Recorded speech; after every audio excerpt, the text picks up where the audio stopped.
به کانال پارس انیمه ویدیو خوش اومدید. ادامه داستان جوجوتسو کایسن یعنی اسپیناف موجورو کم کم داره از مقدمه سازیش فاصله میگیره و میشه به موفقیتش امیدوار بود. تو چپتر 4 یه سری نکته و اتفاق مهم رخ میده که تو قالب بررسی و مرور اتفاقات این چپتر یه سری موارد رو توضیح میدم، از جمله فاش شدن ماهیت مارو و توضیح مأموریت بچه تکراری. خب چپتر 4 مستقیما با جلسه اوسامی شروع میشه که میاد هویت واقعی مارو به عنوان یکی از سمورین‌ها رو واسه سوروگی و یوکا افشا میکنه. اوسامی توضیح میده که این راز به خاطر این بود که مارو نماینده ویژه سمورین‌هاست با یه سری اهداف مشخص. منتها الان دیگه میتونن به طور رسمی با آدما همکاری کنن. خب این قضیه از این جهت مهم بود که همکاری این تیم 3 نفره از یه مأموریت ساده تبدیل میشه به یه پروژه دیپلماتیک امنیتی. اوسامی این تیم رو تشکیل داده تا هم مأموریت‌های جوجوتسو رو انجام بدن و هم اطلاعاتی در مورد سمورین‌ها به دست بیارن. البته چون از قبل یه رابطه نسبتاً دوستانه بین سوروگی، یوتا و مارو به وجود اومده، الان دیگه خیلی راحت‌تر میتونن در مورد چیزهای مختلف حرف بزنن، خصوصاً که سوالای به شدت زیادی در مورد سمورین‌ها، گذشتهشون، دلیل مهاجرتشون، درکشون از جوجوتسو و خیلی چیزهای دیگه وجود داره و برای همزیستی نیاز یوکا و سوروگی از مارو جواب این سوالا رو به دست بیارن.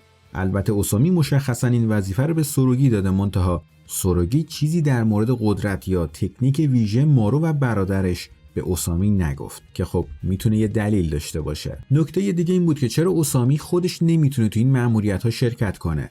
اوسامی دیگه مثل قبل نیست و الان شغلش به عنوان نماینده دولت و مذاکره کننده با سمورین‌ها معطوف چیز دیگه ایه. پس بهترین گزینه مد نظرش که میشد کاملا بهش اعتماد داشته باشه، چه از لحاظ به درد بخور بودن و رازداری و چه از لحاظ قدرت و مهارت، همون ترکیب یوکا و سوروگی بودن. پس جدا از انجام مأموریت‌های مختلف مربوط به جوجوتسو توسط یوکا و سوروگی، قرار این دوتا با مارو صمیمی‌تر بشن تا اطلاعات بیشتری از سمورین‌ها به دست بیارن. البته همچنان ترس اوسامی از اینه که نسل جدید جادوگرا نه تنها ضعیف هستن، بلکه تجربه کافی تو مسائل مربوط به جوجوتسو ندارن و همینم ممکنه به روابط بین آدما و سمورین‌ها صدمه بزنه، خصوصا که تمرکز انرژی نفرینی فقط تو توکیو متمرکزه. پس همه چی وابسته به همکاری و نتیجه کارهای یوکا، سوروگی و مارو داره. اما مأموریت جدید یعنی کودک تکراری چیه و چرا از اول مشکوک بود؟ اولین مأموریت رسمی این تیم 3 نفره تحقیق در مورد یه دانش آموز کلاس اولی به اسم ماساکی بود که 3 سال متوالی کلاس اول رو تکرار میکرد. منتها هر سال با یه چهره، قد و صدای یکسان اما با اسم و فامیلی جدید. بعد از پایان هر سال تحصیلی هم خودش و خانواده‌اش هم ناپدید میشدن. طبق توضیحات اوسامی چون این مورد مشکوک بود، پلیس نمیتونست بررسیش کنه و احتمال خیلی زیاد یه مورد ماورایی. پس تصمیم میگیرن اول یه بررسی از وضعیت دانش آموز داشته باشن و خب مشخص میشه طبق تماسایی که با خونه این دانش آموز داشتن این پرونده یه الگوی تکراری داره. پس سعی میکنن با پدر مادر این بچه ارتباط برقرار کنن که به یه صدای ضبط شده ختم میشه که یه سوال رو مطرح میکرد، اینکه ماساکی تونسته 100 تا دوست پیدا کنه.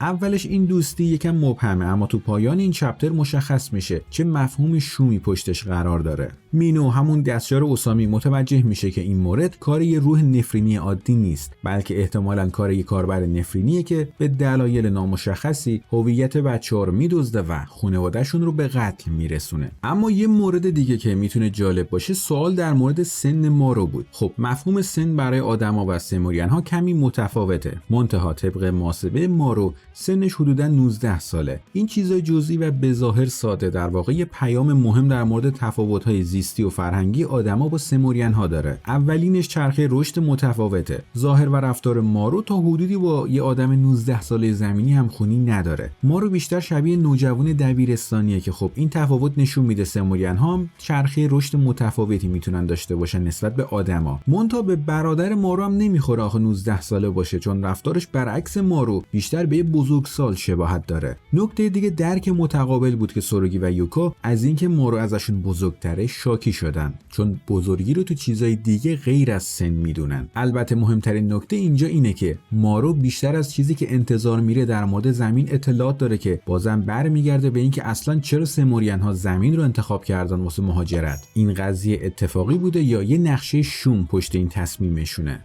اما چرا یوکا و مینو تصمیم گرفتن از سوروگی و مارو جدا بشن؟ قرار میشه یوکا و مینو برن سمت خونه ماساکی و سوروگی و مارو هم برن به مدرسه دنبال خود ماساکی. این جدا شدن خب منطقی بود، منتها ماجرا از چیزی که انتظار داشتن پیچیده‌تر و خطرناکتر بود.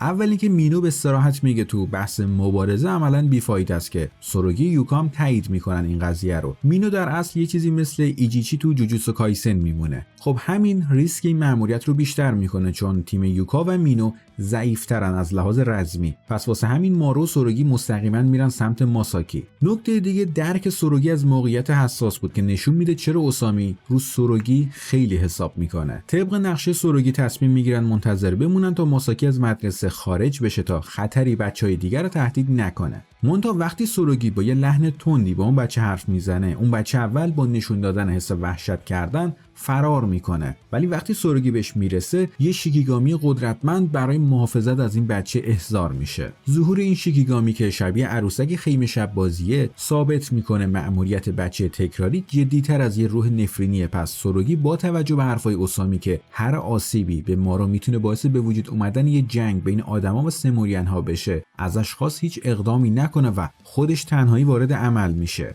اما اون بچه که بعداً خودشو ماسایوشی معرفی کرد سریع تسلیم شد و یه داستان ناراحت کننده تعریف کرد تا بتونه مارو و سوروگی رو بازی بده. البته یه ابهام بزرگ اینه که این شیکیگامی یه روح محافظ مثل ریکاس یا بخشی از تکنیک یه کاربر جوجوتسو، چون این مورد میتونه مرتبط باشه با رابطه ریکا و یوتا تو جوجوتسو کایسن زیرو که مخاطب فکر کنه این اتفاق یه داستان غم انگیزه یا یه تهدید و بازی با احساسات جادوگرای جوجوتسوی تازه کار. اولی که داستان ماسایوشی این بود که 3 سال پیش مادرش در حال مرگ بود و چون دوست نداشت بره کلاس دوم، مادرش به عنوان یه روح نفرینی باقی مونده و هر سال یه سری هویت ساختگی میساخته تا ماسایوشی تو کلاس اول بمونه. نوع شیکیگامی هم نشون میده انگار از عشق مادرانه ساخته شده و میخواد از بچهش محافظت کنه. البته اگه مشخص نمیشد هویت این ماسایوشی واقعا چیه، میخواستم خیلی مفصل در مورد ریکا و نحوه نفرین شدنش توسط یوتا توضیح بدم که خب آخرین چپتر دیدیم کلا داستان یه چیز دیگه است. خب بعد اینکه به سمت خونه ماسایوشی میرن، اونجا یه جسد پیدا میکنن که خود ماسایوشی تایید میکنه مادرشه. سوروگی پیشنهاد میده ماسایوشی رو ببرن مدرسه جوجوتسو تا اونجا آموزش ببینه، ولی مارو رفتار متفاوتی نشون میده و سریع شروع میکنه به همدردی با ماسایوشی چون خودش